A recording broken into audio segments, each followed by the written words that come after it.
キガタコさんあってとても静かな村です。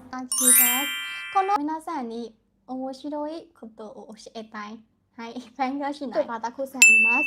これは私の友達と一緒にボートをくって、このバコラへ行く動画です。はい、私撮りましたね、これ。ここにはパコラがありますけど、私、写真を撮ることが忘れました、皆さん。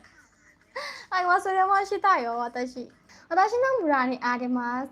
水がとても涼しくて、綺麗で、写真を撮ることも最高です。はい、だから私は友達とこの川に泳ぎたり、写真を撮ったり、食べ物を食べたりしましたね。これは家町の海の写真です。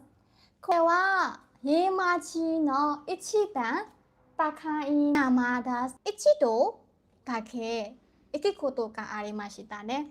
登る時間が7時間ぐらいかかります。